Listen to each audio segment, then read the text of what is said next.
Buenos días a todos y a todas y muchas gracias por la invitación.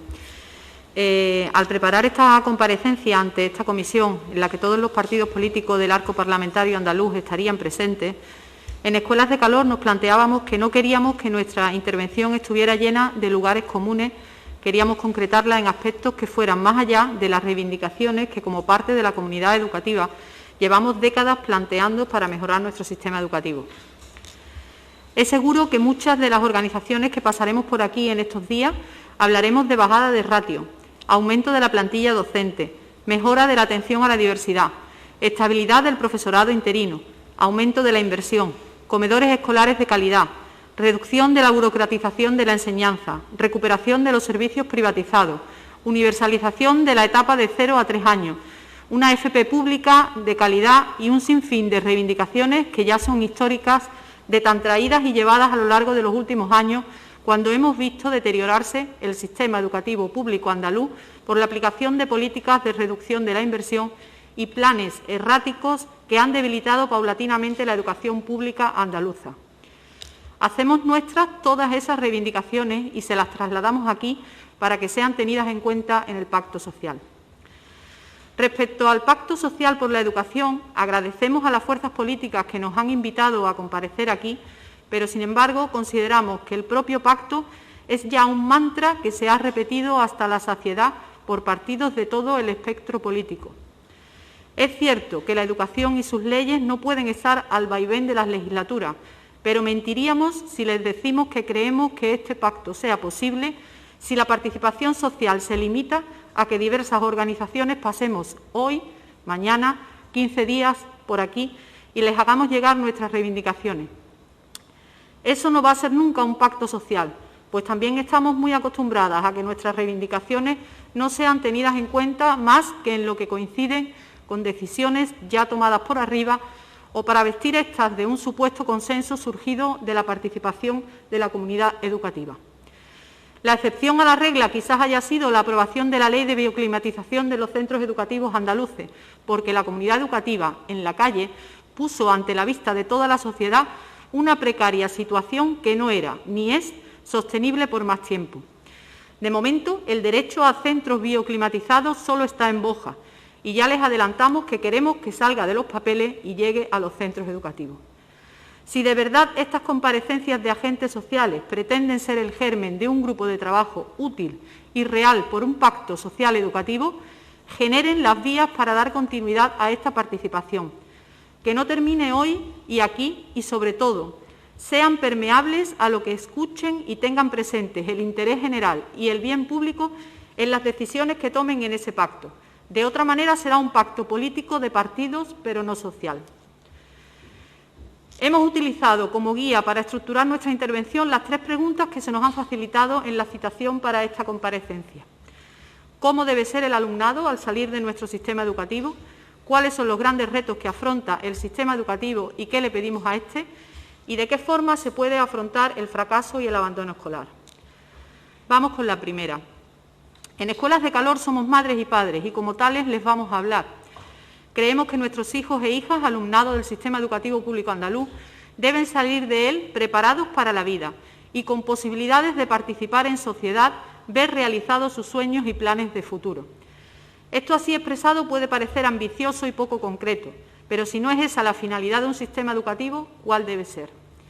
Para lograr eso debemos reformar completamente el currículum saturado de contenidos repetitivos que nuestros hijos e hijas deben memorizar para obtener una puntuación determinada en pruebas de control que les permitan progresar en el sistema. Debemos incluir la educación emocional y las habilidades psicosociales como aspecto transversal del proceso de enseñanza-aprendizaje, para que sean capaces de gestionar sus emociones, tener resiliencia, manejar la resistencia a la frustración, tener empatía y ser competentes en las relaciones sociales. Debemos permitir que los y las docentes puedan innovar y aplicar diversas metodologías pedagógicas, siendo partícipes de proyectos educativos completos. Ello está indefectiblemente unido a la estabilidad laboral interina. Dar paso a la educación en valores democráticos, feministas que nos lleven a una sociedad igualitaria entre hombres y mujeres. Debemos fomentar el espíritu crítico, la creatividad, el gusto por la participación, el sentido de lo colectivo, el respeto a la diversidad como fuente de enriquecimiento y pilar de una sociedad inclusiva e integradora en la que todos y todas tengamos un lugar que ocupar y mucho que aportar. ¿Cuáles son los grandes retos que afronta el sistema educativo y qué le pedimos a este?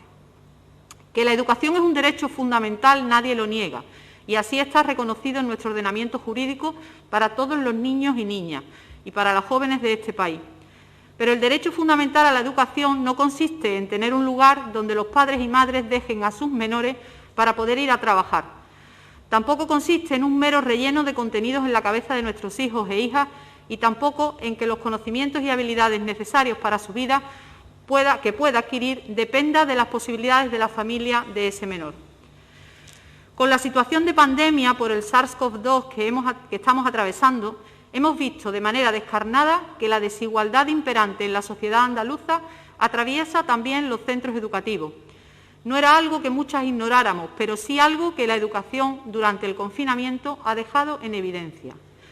No todos los niños y niñas han tenido las mismas oportunidades para adaptarse a esa situación de educación online por una cuestión evidente de clase social que les condiciona los recursos tecnológicos de que disponen, los referentes familiares que poseen y el apoyo y tutorización que han podido recibir en su entorno familiar.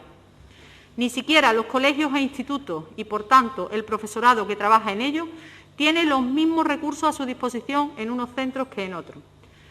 El sesgo de clase atraviesa el sistema educativo y, por tanto, acaba reproduciendo la desigualdad social. También hemos visto recientemente que la necesidad de conciliación entre la vida laboral y familiar cuenta con la escuela como único elemento puesto a disposición de las personas adultas para que trabajen y produzcan con la tranquilidad de que su prole está atendida. La seguridad en los espacios educativos al afrontar el comienzo del curso 2020-2021 no ha sido la prioridad. La prioridad ha sido que la actividad escolar arrancara para que pudiese cumplir con la función que la economía y el mundo laboral ven en ella. Perverso discurso y perversa concepción de la escuela que parecen ser aceptados de manera irreflexiva por la mayoría de la sociedad. Pero la escuela no es eso, la educación es y debe ser una finalidad en sí misma.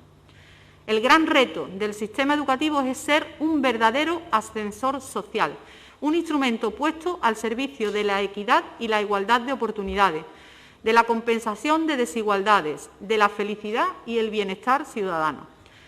Si el sistema educativo no sirve como posibilidad de desarrollo integral al individuo y con ello a la sociedad que conformamos entre todos y todas, su valor y su contribución al desarrollo social se ven muy reducidos y desvirtuados. En esta línea nos preocupa mucho el rumbo de la educación del alumnado con necesidades específicas de apoyo educativo. Alumnos y alumnas que cada uno con su condición particular se encuentran entre los más vulnerables de todo el sistema. Las familias no vemos avanzar el sistema educativo hacia una inclusión real que garantice la equidad de oportunidades. Más bien seguimos viendo cómo este sistema educativo se queda arraigado en planes que continúan perpetuando la segregación en los centros escolares, porque lo cierto es que la escuela actual no está garantizando el derecho a la educación inclusiva. Tal y como se recoge en Análisis y propuestas para una nueva ley educativa, Conversaciones de la ciudadanía sobre la escuela inclusiva, un proyecto coordinado por los profesores Ignacio Calderón Almendros y María Teresa Rascón Gómez, los centros de educación especial y las aulas específicas de los centros ordinarios no responden a este derecho, sino que suponen un quebrantamiento de un derecho de primer orden. Tal como establece el Alto Comisionado de las Naciones Unidas para los Derechos Humanos en su informe anual de 2013, el derecho a la educación es un derecho a la educación inclusiva. Es decir, estamos hablando de un derecho humano fundamental reconocido por la ONU, y es por ello que debería existir una única modalidad de escolarización que garantice el acceso y la permanencia de todos los niños y niñas en centros ordinarios, dotados de los recursos humanos y materiales que haga posible responder a las necesidades educativas de todo el alumnado y que la plena inclusión sea real. También sabemos que la educación inclusiva contribuye a alcanzar el objetivo de inclusión social, es decir, el objeto de la educación inclusiva va mucho más allá de la escuela y es esto lo que esperan las familias, que esa semilla que es la educación en las escuelas se proyecte en el futuro de sus hijos e hijas, creando una sociedad verdaderamente inclusiva. Para este propósito es requisito básico inversión pública en educación pública. Durante el confinamiento vivido este año hemos visto cómo para el alumnado con necesidades específicas de apoyo educativo la brecha de la desigualdad aún se abría más. Quedaron desconectados del sistema, abandonados, y eso no puede volver a ocurrir. Necesitamos trabajar para construir una escuela que sea para todos y todas sin excepción y sin exclusiones. Nuestros hijos e hijas merecen ir a los colegios de su entorno con compañeros que forman parte de su vida diaria, que se cruzan con ellas cuando hacemos la compra o cuando salimos a pasear. Nuestros hijos e hijas tienen el derecho a ser visibles en la sociedad y para eso es necesario construir una escuela inclusiva. Desde nuestro punto de vista, cuando este alumnado es apartado a un aula o un centro específico, queda una gran huella en él y en el resto de sus iguales, que aprenden a normalizar esta segregación escolar y, por tanto, social.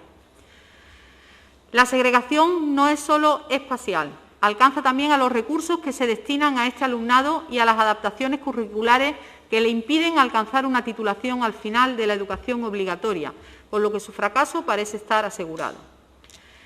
El curso ha comenzado de nuevo, pero para muchas familias comienza otra vez la necesidad de reclamar, incluso ante la Fiscalía de Menores, el derecho a que nuestros hijos e hijas con necesidades específicas... Disculpe un momento, ¿no estaría más cómoda si la mascarilla? Sí, pero bueno, por no...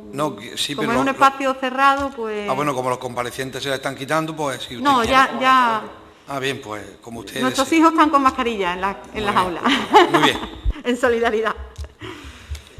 El curso ha comenzado de nuevo, pero para muchas familias comienza otra vez la necesidad de reclamar, incluso ante la Fiscalía de Menores, el derecho a que nuestros hijos e hijas cuenten con los recursos necesarios para avanzar y tener acceso a sus clases, porque de nuevo nadie ha garantizado que estos estén presentes en los centros.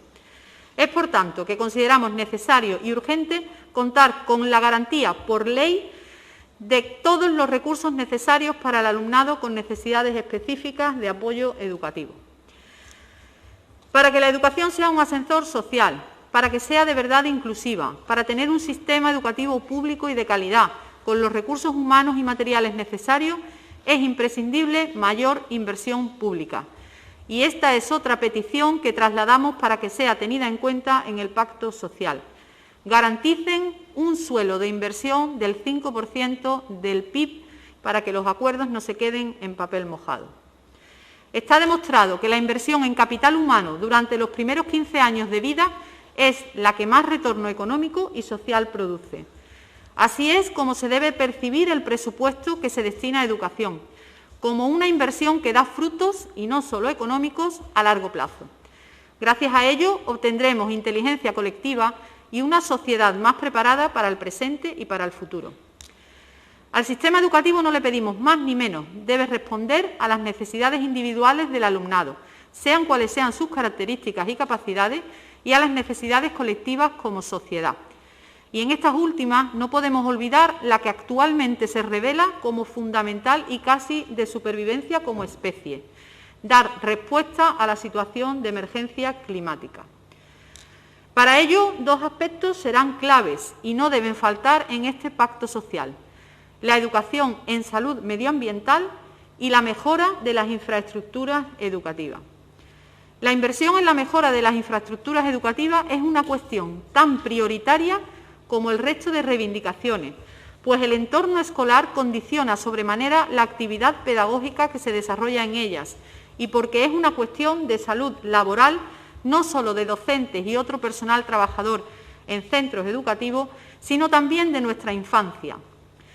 Precisamente ahora estamos inmersos en un problema de salud pública que se manifiesta en todos los ámbitos de la vida social, incluido el educativo, como no podría ser de otra manera. Son muchas las voces que hablan de que el SARS-CoV-2 ha venido para quedarse y que mientras llega y no la vacuna, la única manera de protegerse de su incidencia es tomar medidas de prevención. Cada vez está científicamente más demostrado que el contagio no solo viene por el contacto con gotículas con carga vírica, sino que ésta está presente también en aerosoles que convierten los espacios cerrados, muy concurridos y sin ventilación, las aulas cumplen las tres condiciones, en focos de expansión de la COVID-19, pues el SARS-CoV-2 es un contaminante biológico del aire interior, como apunta Juan Antonio Ortega García, pediatra, doctorado en Medio Ambiente y Cáncer Pediátrico y director de la Unidad de Salud Medioambiental Pediátrica del Servicio de Pediatría del Hospital Universitario Virgen de la Arichaca de Murcia. Nuestro sistema educativo tiene una herramienta preparada para combatir eso y dotar a las infraestructuras educativas de las condiciones sanitarias más seguras posibles. Se llama Ley 1/2020 de 13 de julio para la mejora de las condiciones térmicas y ambientales de los centros educativos andaluces mediante técnicas bioclimáticas y uso de energías renovables.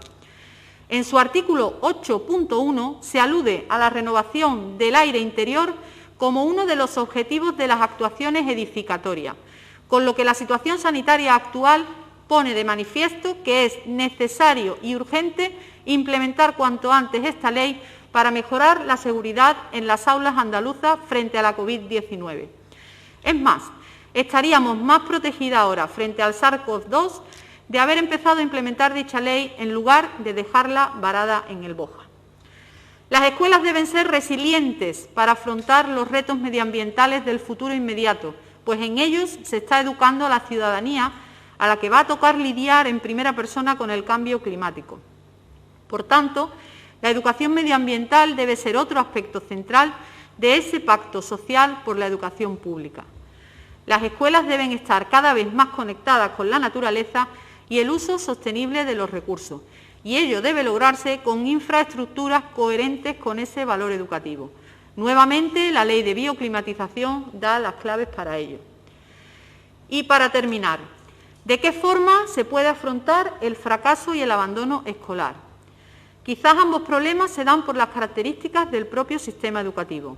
Un sistema uniformador, que no se adapta a la diversidad inherente al ser humano y que mide los resultados en calificaciones y titulaciones, todo muy acorde con sistemas como el PISA y un concepto empobrecido de la educación, donde el éxito se mide en cubrir etapas ligadas a la inserción laboral para producir dentro del sistema económico imperante.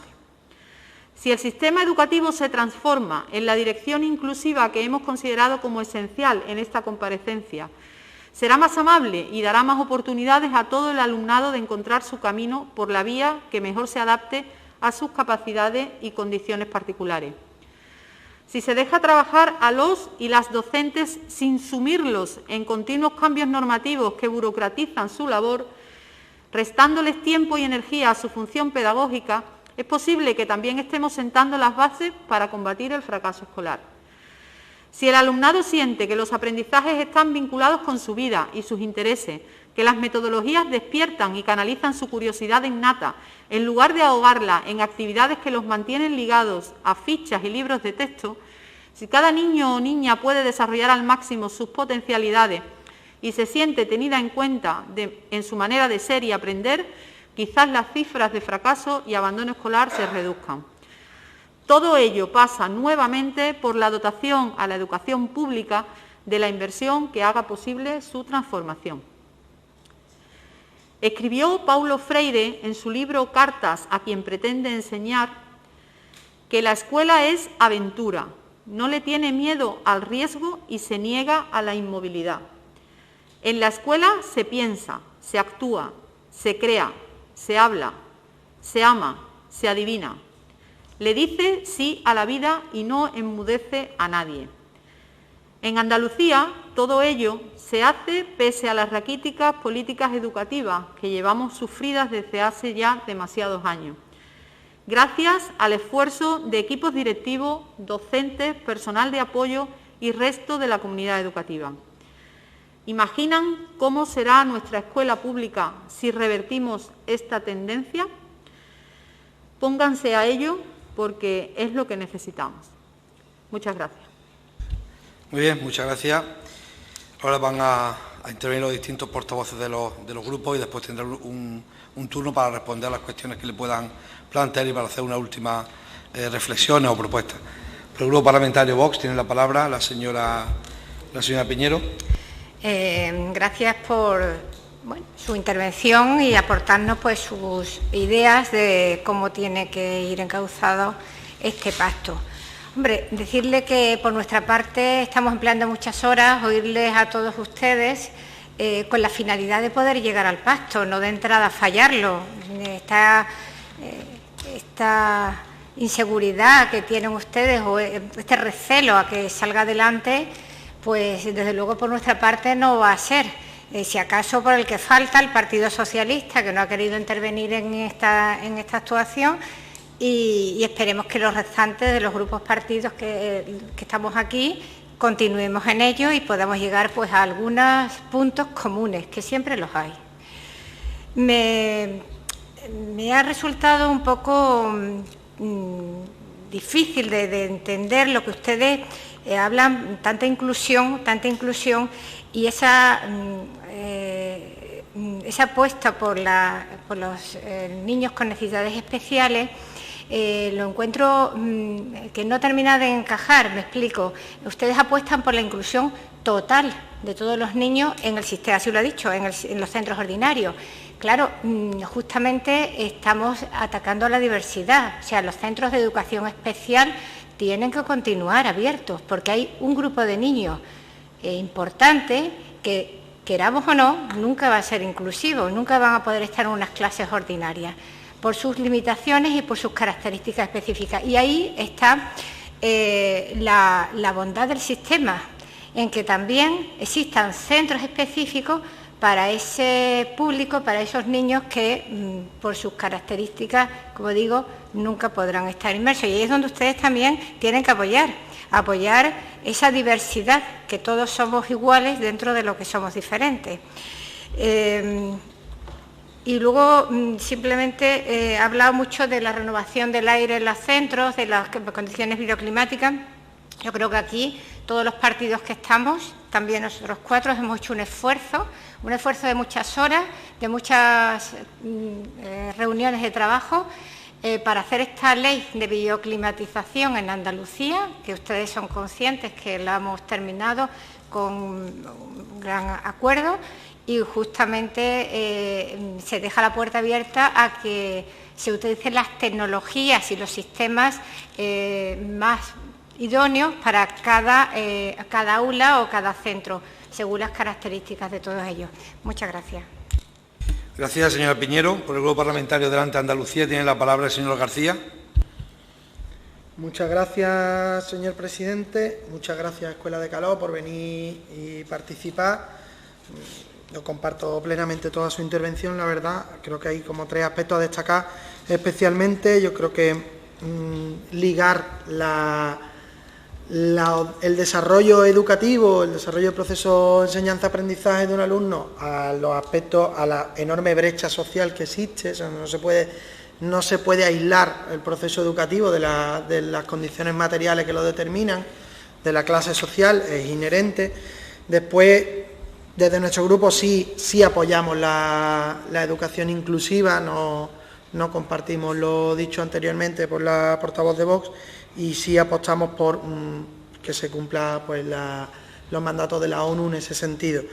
Y después me parece muy interesante, creo que hasta ahora hemos hecho poco hincapié en la educación para la salud dentro del pacto y creo que debe ser, y más en el momento en el que estamos, debe ser un elemento esencial. Creo que tenemos que recogerlo y después entender que una de las claves del fracaso educativo, del fracaso del sistema, no del fracaso del alumno, es ese espíritu unificador que tiene el sistema, el entender como que todo el mundo va a salir igual y por tanto hay que tratarlo igual, y creo que es tremendamente injusto y por tanto hay que replantear todo. Yo me quedo con una idea que habéis planteado, que lo importante de un pacto no es el pacto en sí, por el hecho de pactar, sino el contenido que tenga ese pacto. Y creo que esa es la clave. Y después lo último que habéis comentado también, de que se hacen muchas cosas bien en el sistema y se hacen a pesar de las políticas educativas que se desarrollan. Nada, muchas gracias. Gracias, señor García. Por el Grupo Parlamentario Ciudadanos tiene la palabra el señor Carrillo. Perdón. Bien. Pues, señor Carrillo. Bien, muchísimas gracias a los representantes de la Escuela de Calor, a su portavoz, por las palabras que ha tenido, porque efectivamente ha habido un hito en esta legislatura que ha demostrado la necesaria voluntad que tiene este Parlamento cuando se pone manos a la obra para llegar a acuerdos. Y me refiero a la ley de bioclimatización, tan necesaria y que compartimos, que debe salir del Boja para ser una realidad cuanto antes, y que encabezó y lideró un grupo parlamentario y que tuvo el acuerdo y el apoyo del resto de grupos. Eso debería ser un punto de partida para demostrar para qué servimos los representantes públicos. Y es para solucionar problemas que tiene la sociedad, en este caso la comunidad educativa, en este caso las clases, los alumnos y los docentes que formáis parte de ella. Y ese debería ser el camino a recorrer, ese debería ser el ejemplo que deberíamos seguir y ese debería ser las notas que deberíamos tomar. Que ese sea el mecanismo por el cual los diferentes acuerdos que aquí se tomen sean en nuestro día a día, más allá de las discusiones que tengamos. Por tanto, nos ha parecido muy pertinente su intervención y con esa nota nos quedamos para que sea no solo un granito de arena en el desierto, sino que constituya el punto de partida de los diferentes acuerdos. Esa ley la trajo a esta Cámara adelante Andalucía, nos pareció muy buena, nos pareció necesaria, puede traer otras como cualquier otro grupo, pero la idea es que si lo necesita la comunidad educativa, si es una necesidad imperiosa atajar por años de abandono, sea, como digo, algo más que un granito de arena. El Pacto Social por la Educación se ha creado para algo, y es para que haya unidad en crear una metodología, unos espacios, un clima, un ecosistema diferente que permita que la educación andaluza sea referente en toda España y en el conjunto de Europa. Le agradecemos su presencia. Como siempre decimos, esta es su casa, ojalá puedan venir más veces, siempre que quieran, y que las veces que vengan sea para celebrar nuevos acuerdos entre todos o la mayoría de los grupos parlamentarios. Nos gustaría que el que falta pueda estar la próxima vez, señal de que hacemos las cosas bien y desde la unidad. Muchísimas gracias. Gracias, señor Carrillo. Por el Grupo Parlamentario Popular tiene la palabra el señor Ruiz. Gracias, presidente. Bueno, vamos a ver, agradecer las aportaciones que hacéis. El grupo de trabajo nace con un espíritu de hablar de otras cosas diferentes a las de siempre. Vosotros habéis planteado desde el principio la intervención de esa forma. Habéis dicho, bueno, esto es lo que es los temas recurrentes, pero vamos a ahondar en otras cuestiones. Ojalá sirva para mucho, pero que ojalá al menos sirva para algo. A nosotros nos está sirviendo para hablar de otras cuestiones en otro tono y poder ahondar y escuchar a profesorado, alumnado, a asociaciones. Nos está sirviendo, porque nos estamos empapando. Y además cuando escuchas no en tono de confrontación con el que piensa diferente, sino en tono de voy a ver lo que puedo estar de acuerdo de lo que estáis diciendo, aunque puedas no compartir otras cosas, pues también con ese chip estás siendo más constructivo. Entonces yo me voy a centrar en destacar lo que he visto de lo que habéis planteado, en lo que coincidimos y creo que podemos ahondar por ahí, ¿no? Habéis hablado de reformar el currículum, de introducir la educación emocional, la empatía, resiliencia, resistencia a la frustración. Todo eso creo que es necesario, que tenemos que hacerlo, ¿no? Habéis hablado de que los docentes puedan innovar, la necesidad de cambiar la metodología, ese cambio metodológico, que bueno, pues es un tema que también está saliendo mucho y en el que creo que nos vamos a poder poner de acuerdo si de verdad nos preocupa pues lo más importante, que al final pues son los niños y las niñas, es el alumnado, ¿no? Entonces creo que por ahí también podemos avanzar bastante. Habéis hablado de estabilidad de las plantillas, yo también lo considero muy importante para poder garantizar que un proyecto educativo de un centro pues tenga una continuidad, ¿no? Habéis hablado de reducir la brecha digital como, bueno, que al final es reflejo de la brecha social. O O sea, no reducir la brecha digital por reducir la brecha digital, sino porque está reflejando una situación previa que es la de brecha social, y esa es la que hay que acometer realmente. Reduciendo la brecha social, pues al final se reduce esa brecha digital, que parece que se habla solo de una, cuando en el fondo está la otra, ¿no? Compartir la preocupación porque este sistema, el sistema educativo apueste por los últimos, por los más vulnerables. Nos decía el otro día Francesco Tonucci que la escuela debe medirse en función de lo que es capaz de hacer por los últimos, ¿vale? Pues comparto también esa reflexión, ¿no? Y la necesidad de mejorar las infraestructuras educativas, pues también la comparto. En definitiva, y acababais con esta idea y la quiero poner en valor, esa necesidad de flexibilizar el sistema. Eso lo comparto plenamente, ¿no? De huir de la uniformidad, de que no le pidamos a todos lo mismo, sino que vamos a pedirle a cada alumno aquello a lo que, bueno, vamos a evaluar más que por el sitio al que llega, sino el proceso que sigue para llegar a, ¿no? Y que el profesorado en general se pueda dedicar a sacar lo mejor de cada alumno y ayudarlo a desarrollar al máximo sus potencialidades. Yo creo que por ahí tienen que ir los tiros, y eso es lo que compartimos con vosotros y quiero poner en valor en esta mañana. Nada más y muchas gracias. Gracias, señor Ruiz. Señora Pablo Torres, tiene la palabra.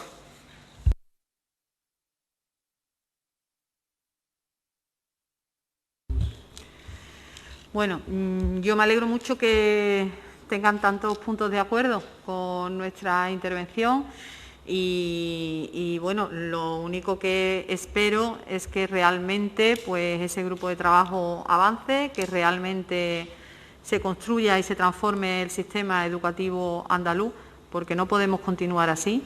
De continuar así se seguirá abundando en la vulneración de derechos, porque el derecho a la educación, si no se garantiza de manera efectiva con políticas útiles y sobre todo con inversión, veo que todos han recogido muchos puntos de acuerdo, pero yo todas las cosas que he aportado he dicho, para esto hace falta dinero, para esto hace falta dinero. He hablado de inversión pública mucho más, pero en definitiva, lo que el sistema andaluz necesita, los cambios que necesitan, tienen que apoyarse en dinero público para la educación pública.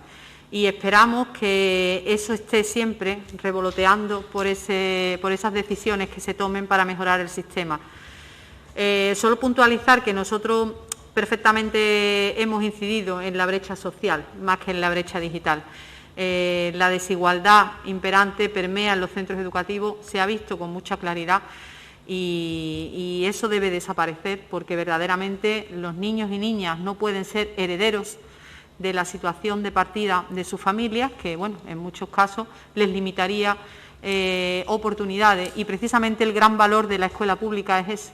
El gran valor de la escuela pública es que compensa las desigualdades de partida, y por eso la educación online no ha servido y ha dejado a tanta gente atrás. Por lo tanto, pues nada, muchas gracias de nuevo y nada, esperamos resultados y nos encantaría poder venir mucho. Ya aprovecho que vamos a venir nuevamente para la ley de recursos, precisamente para el alumnado con necesidades específicas de apoyo educativo, que apoyamos en su registro con más colectivos y nos encantará que esa ley o esas modificaciones en la ley pues avancen, porque realmente pondrán de manifiesto que lo que han manifestado aquí en esta mañana pues tiene voluntad de avanzar y de ese alumnado tan vulnerable rescatarlo de la situación, en muchos casos hiriente en que están. Y nada, muchas gracias a todos y a todas. Muchísimas gracias. No tenga la menor duda de que los grupos parlamentarios aquí representados, a los que nos importa la educación, haremos un esfuerzo titánico para conseguir ese pacto por la educación en Andalucía. Muchísimas gracias y buenos días.